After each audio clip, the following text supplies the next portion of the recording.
প্রিয় বাংলাদেশ, আসসালামু আলাইকুম। আপনারা জানেন সামাজিক যোগাযোগ মাধ্যমে বেশ কিছু ভিডিও ভাইরাল হয়েছে।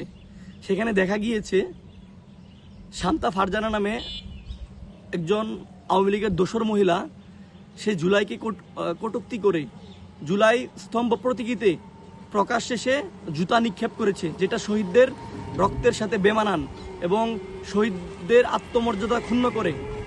একই সাথে মেহের আফরোজ শাওন, সে কিনা সিডিআই লিখেছে ফেসবুক পোস্ট দিয়ে এবং জুলাইকে কটাক্ষ করেছে।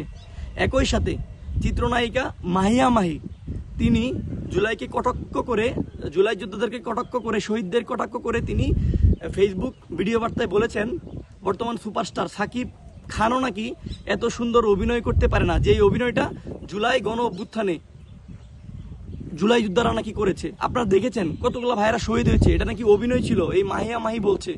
তো তার পরিপ্রেক্ষিতে আমরা তীব্র প্রতিবাদ ও নিন্দা জানিয়ে আইনের প্রতি শ্রদ্ধাশীল হয়ে, আইনকে শ্রদ্ধা রেখে আমরা তাদের নামে শাহবাগ থানায় অভিযোগ দায়ের করেছি সামাজিক যোগাযোগ মাধ্যমে ভিডিও বার্তা, উস্কানিমূলক ভিডিও বার্তার কারণে। আমরা স্পষ্ট বলতে চাই, এই বাংলাদেশের মাটিতে যারা জুলাইকে কটাক্ষ করবে, যারা শহীদ পরিবারদেরকে বলবে যে নাটক করছে বা যারা আহত হয়েছে বলবে যে তারা নাটক করছে, তার জন্য আগামীতে যেন কেউ এই ধরনের কর্মকাণ্ড না করতে পারে তার দাবি জানাই। একই সাথে আমরা শাহবাগ থানার ভারপ্রাপ্ত কর্মকর্তাকে বলেছি, উনি বলেছে অতি দ্রুত সম্ভব, যেহেতু তাদের বিরুদ্ধে ইতিপূর্বে কেউ অভিযোগ করেনি, তার জন্য তারা কোনো পদক্ষেপ নিতে পারে নাই।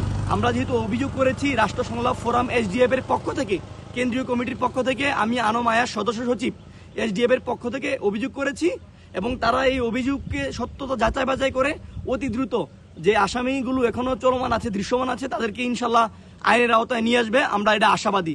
তো ধন্যবাদ সবাইকে। ইনকিলাব জিন্দাবাদ। আসসালামু আলাইকুম।